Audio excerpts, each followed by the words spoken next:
in the world of professional weirdness hunting. And yes, that's a real job. You get jaded pretty fast. My name is Jake, and for about 5 years, my little company, Anomalous Exposures, was my entire life. It was just 3 of us, me, the writer and lead interviewer, the guy who tried to keep a level head. Then there was Liam, our cameraman, a true believer with a heart of gold and an almost reckless enthusiasm for things that go bump in the night. And finally, Maya, our audio engineer and tech wizard, who believed only in what her gear could measure and what historical records could verify. We weren't ghost hunters in the TV sense. We didn't run around in the dark yelling, "Did you hear that?" Our angle was different. We made slick, high-production documentaries about American folklore, treating the subjects with respect, but always from a slightly skeptical, journalistic distance. We'd done stories on the Jersey Devil, the Beast of Bray Road, all the classics. Our audience liked our grounded approach. It felt real. And that's what brought us to Point Pleasant, West Virginia, in the late fall of 2023. The project was a big one for us. A potential breakout hit for our streaming channel. It was a retrospective on the Silver Bridge disaster of 1967. Timed for the upcoming anniversary.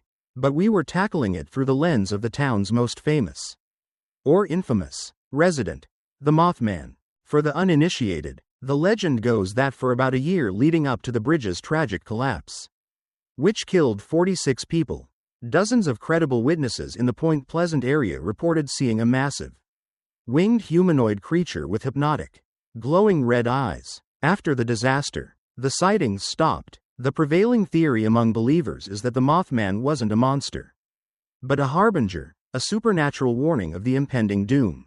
We drove into town on a Tuesday afternoon. I think the sky was the color of a dull nickel, heavy with the promise of a cold rain that never quite came. West Virginia in the fall is beautiful, but there's a deep, ancient melancholy to the rolling hills and the deep, dark hollers. It's a beauty that feels tinged with hardship. We passed rusted-out pickup trucks, small churches with hand-painted signs, and houses that looked like they'd been clinging to the hillsides for a century. Liam was practically vibrating with excitement in the passenger seat, his camera already out, filming B-roll of the welcome sign. "Can you feel it, man?" he said, his voice buzzing. "There's an energy here. It's thick." I just grunted and kept my eyes on the road. That's called humidity. Liam, Maya, in the back seat, didn't even look up from her laptop. According to the census data, the population has been in a steady decline since the 80s. Economic downturn is a more likely source of any thick energy. That was our dynamic in a nutshell. The believer, the skeptic, and the scientist. Our base of operations was an old 2-story house we'd rented on the edge of town. One of those places with a big, wraparound porch and floors that groaned with every step.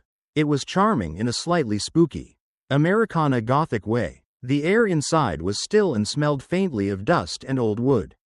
We spent the first evening setting up our gear in the living room: monitors, hard drives, charging stations for the cameras and audio recorders.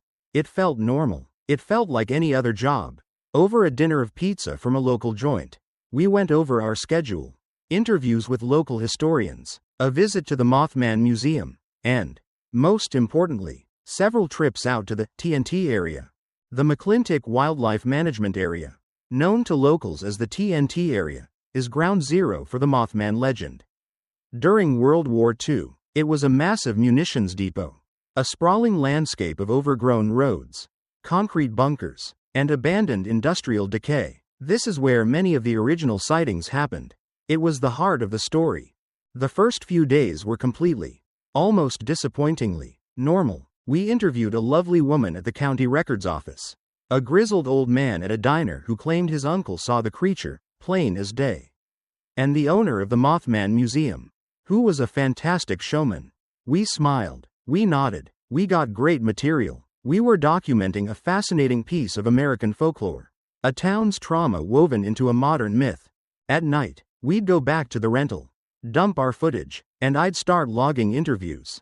Liam would be giddy, re-watching a shot of a dramatic sunset over the Ohio River.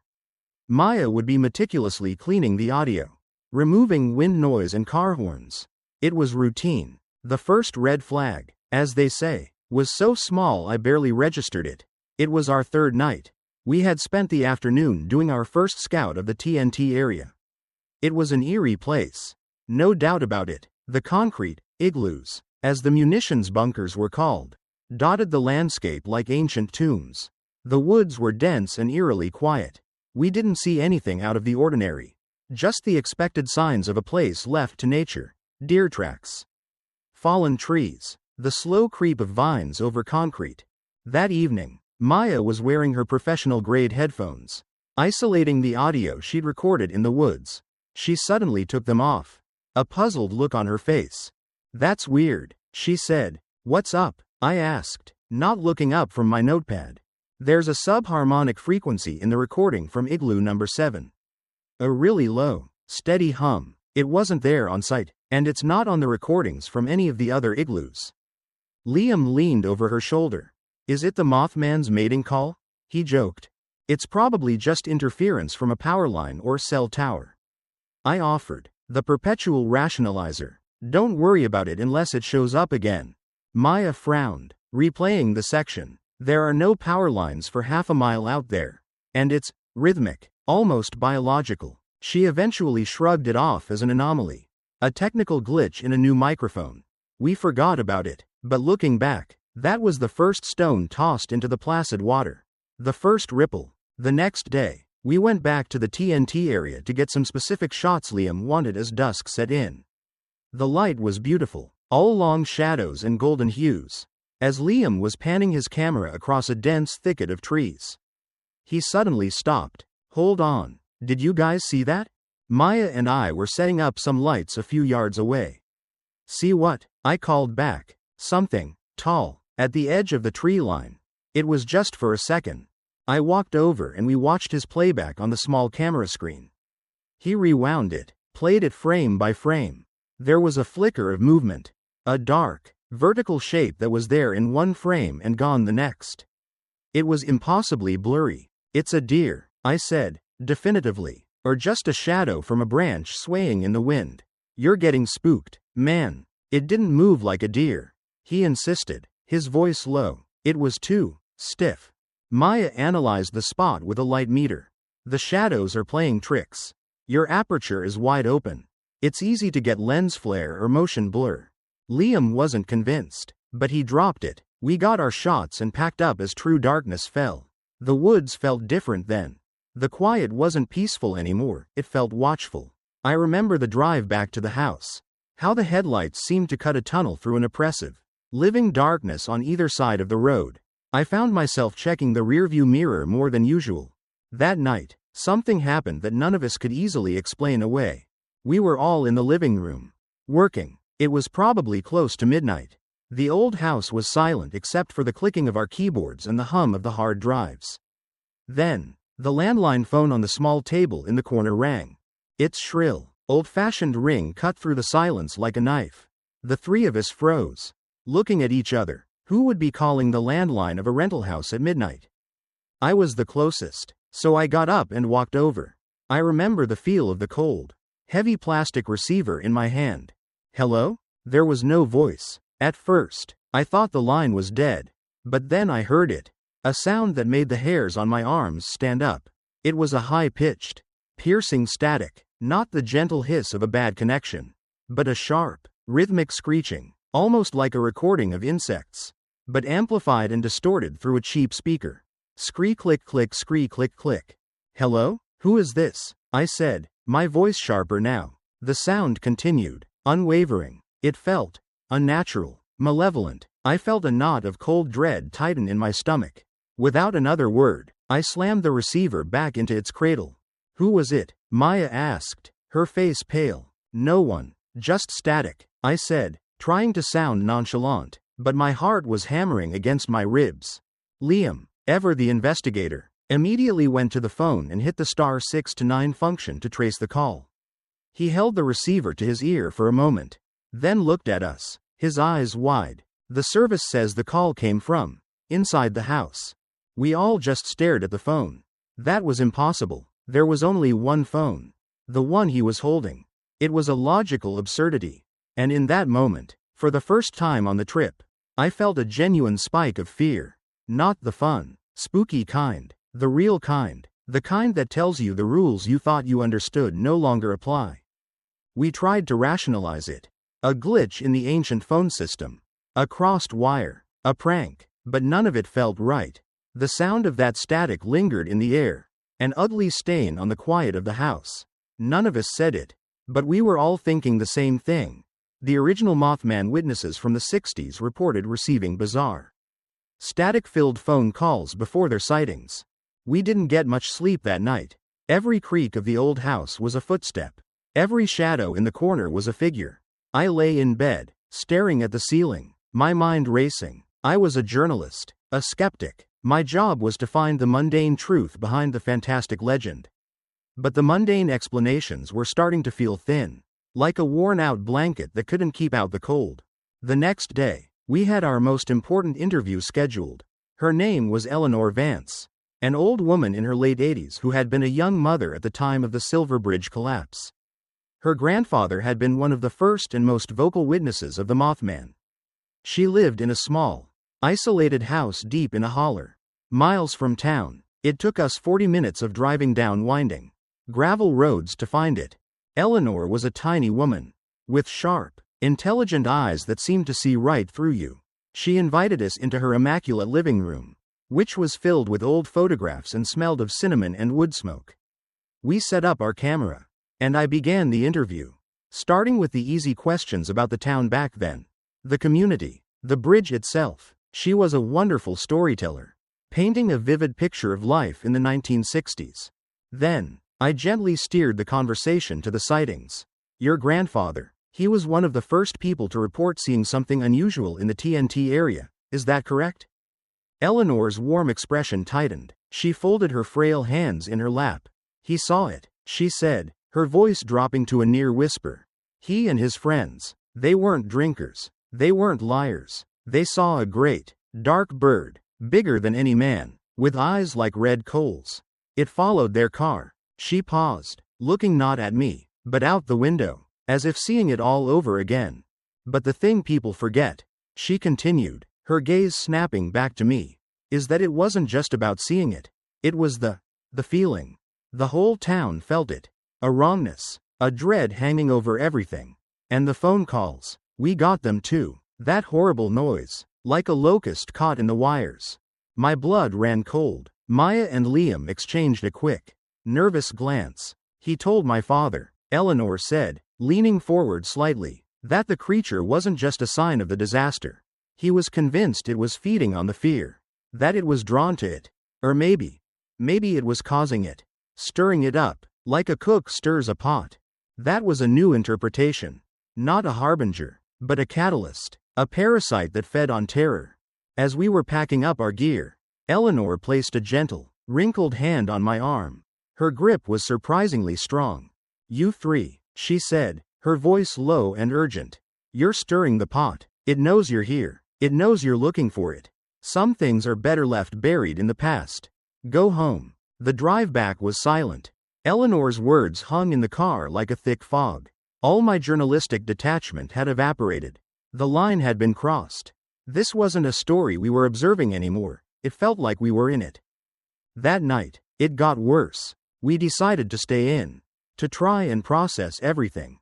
Around 10 p.m., I stepped out onto the front porch to get some air. The night was still and cold. The street was empty. As I stood there, a sudden, powerful gust of wind rattled the bare branches of the oak tree in the front yard. It was strange because the air had been completely calm. And with the wind came a smell, a deeply unpleasant, metallic scent, like old blood and ozone. The smell of a lightning strike. Then I heard it, a faint scratching sound. It was coming from the side of the house, near the dark, narrow gap between our rental and the neighbor's property. I froze, listening. Scrape, scratch. It sounded like long fingernails being dragged slowly down the wooden siding of the house. My heart was a drum against my ribs. Every rational thought screamed at me to go back inside and lock the door. It's a raccoon. It's a tree branch. But it didn't sound like an animal. It was slow, deliberate, driven by a stupid, journalistic curiosity that I now recognize as pure idiocy. I quietly crept to the edge of the porch. Peering into the darkness, I couldn't see anything in the pitch-black alley. I pulled out my phone, my thumb trembling as I fumbled to turn on the flashlight. I swept the beam of light into the gap. There was nothing there, just peeling paint and damp, packed earth, but the scratching had stopped the instant my light hit the wall. I went back inside, my face ashen. I didn't tell Liam or Maya what I'd heard. I didn't want to sound crazy. I just said I was feeling tired and was going to bed. But as I walked up the groaning staircase, I glanced at the window on the landing that looked out over the front yard. And I saw it. For no more than a single heartbeat, a figure was standing on the far side of the street, under the dim orange glow of a streetlight. It was tall, impossibly tall and slender. It wasn't just a person, the proportions were all wrong. Long limbs, a narrow torso. I couldn't make out a face, but I could feel its attention fixed on the house. On my window. I blinked, and it was gone. The space under the streetlight was empty. There was nowhere it could have gone that quickly without making a sound. It had simply vanished. I didn't just go to my room, I ran. I locked the door and sat on my bed, fully clothed, hyperventilating. The skeptic in me was dead and buried. Something was outside. Something was watching us. Eleanor was right. It knew we were here. The next morning, I was a wreck. I had dark circles under my eyes. I told Liam and Maya that we were done. Project's over. We had enough footage. We were leaving. What? No way. Jake, Liam protested. We're just getting to the good stuff. This is it. We have to go back to the TNT area tonight. With all the gear. This is our chance to capture something real. Liam, listen to me, I pleaded, my voice shaking. This isn't a game. That woman was right. We're in over our heads. But he was resolute, his eyes shining with a dangerous, fanatical gleam. And Maya, surprisingly, sided with him. From a data perspective, she said, her voice carefully controlled, we have 3 anomalous audio events and 2 unconfirmed visual phenomena. The correlation is statistically significant. If we leave now, the entire dataset is inconclusive. We need one more observation. I was outvoted, and a part of me, the part that still foolishly clung to the idea of proof and explanation, hated to admit that they were right. If we were going to go through all this, we had to see it through to the end. It was the biggest mistake of my life. We drove out to the TNT area as the last light of day bled from the sky. This time, there was no excitement. The mood in the car was thick with a silent, shared dread. We parked at the entrance and began the long walk down the overgrown access road, our heavy equipment weighing us down. The silence was the first thing that hit you. It was absolute. Not a single cricket, not a single rustle of leaves from a nocturnal animal. It was a dead silence. The kind of quiet that feels heavy, that presses in on your eardrums. Maya later called it a sonic dead zone. At the time, I just called it terrifying. We set up our base of operations in a small clearing, surrounded by several of the concrete igloos. Liam mounted a high-powered infrared camera on a tripod. Maya set up a parabolic microphone, aiming it into the dark woods. I had a powerful flashlight, its beam cutting a nervous, trembling path through the darkness. For an hour, nothing happened. The 3 of us stood there, shivering more from adrenaline than the cold, our breath pluming in the frigid air. The waiting was torture. My mind kept replaying Eleanor's warning, the sight of the figure under the streetlight, the scratching sound on the side of the house. Then, Maya held up a hand. I've got it again, she whispered, her eyes wide behind her glasses. The hum. It's here, all around us. I couldn't hear anything, but I believed her. A moment later, Liam's infrared camera, which was hooked up to a small monitor, began to flicker, the image distorted, covered in lines of rolling static. What the hell? He muttered, checking the cables. It's a direct feed. There's no reason for it to. He was cut off by a sound that came from the woods in front of us. It was the same sound from the phone call, but 100 times louder, 1,000 times closer, a high-pitched, electronic shriek that seemed to drill directly into our skulls. Screee click click scree. All of our gear went haywire at once. My flashlight flickered and died. The monitor went black. Maya ripped her headphones off, her face contorted in pain. The shriek was coming from everywhere and nowhere at once. It was a physical presence. A wave of pure sonic malevolence. And in the disorienting, echoing silence after the sound stopped, we saw it. It emerged from the gap between two of the concrete igloos. My new flashlight chose that exact moment to flicker back to life. Its beam weak and wavering. The light caught the shape. And my mind simply refused, for a second, to process what I was seeing. It wasn't a man. It wasn't a bird. It was something else. It was enormous. At least 7 feet tall. Maybe taller. Its body was a column of profound darkness. A silhouette that seemed to absorb the light around it. But the things that broke my sanity were the wings and the eyes. From its back, 2 huge, leathery wings were folded, but even in their resting state, they hinted at an impossible span. They didn't look like they were meant for flight in any way we understand it. They looked like they were meant to blot out the sky. And then there were the eyes. They were exactly as the legends described. 2 large, round, glowing orbs of intense, fiery red. They weren't reflecting my light. They were producing their own. They were like 2 burning coals set into the void of its head. And they were staring directly at me. In that moment, I understood what Eleanor meant by feeding on fear. The creature was perfectly still, yet I could feel a palpable wave of terror washing off of it. It was a pure, primal fear that bypassed all rational thought. It was the fear of the prey animal that has just been spotted by the apex predator. My heart stopped. My breath hitched in my throat. I couldn't move. I couldn't scream. My entire world had shrunk to the space between me and those 2 burning, intelligent, and utterly alien eyes. It was Liam who broke the spell. He let out a choked, terrified sob and started scrambling backward, fumbling for the main road. His movement shattered the tableau. The creature shifted its gaze from me to him, and it unfolded its wings. The sound was like old canvas tearing, a dry, rattling sound that filled the night. They stretched out, and out, and out, wider than a car, blocking out the stars behind it. It was a sight of such geometric impossibility that it felt like a violation of the natural world. Then it let out another shriek, a sound that vibrated in my bones, and took one long, gliding step towards Liam. That's when my survival instinct finally kicked in.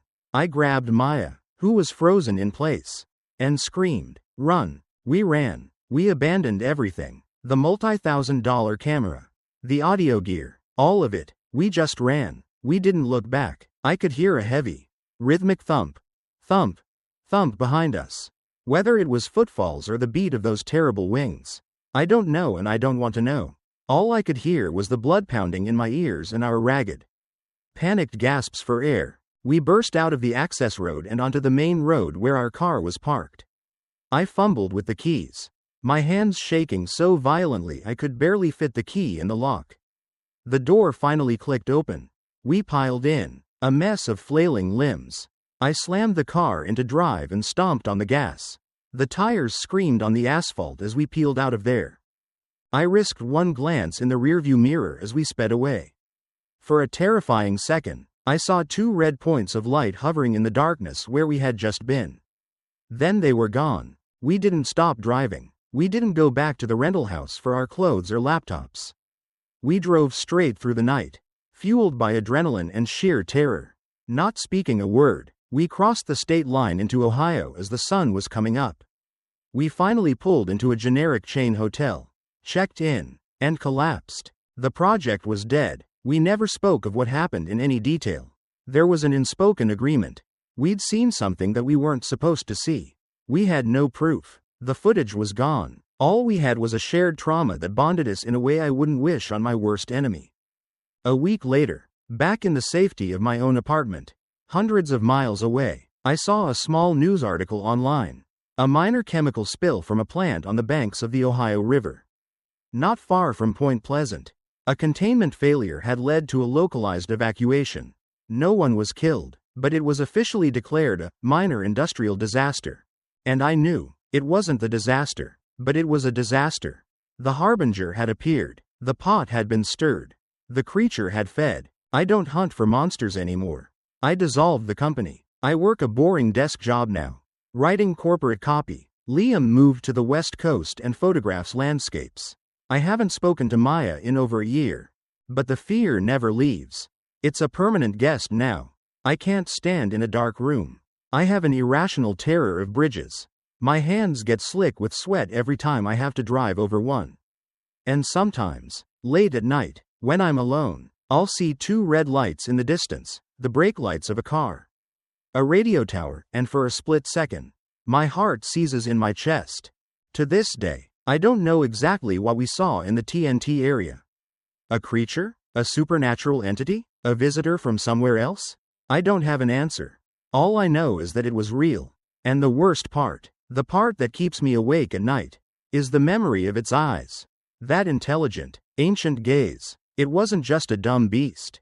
It saw us. It knew us. And I have this cold, creeping certainty that it remembers us, too.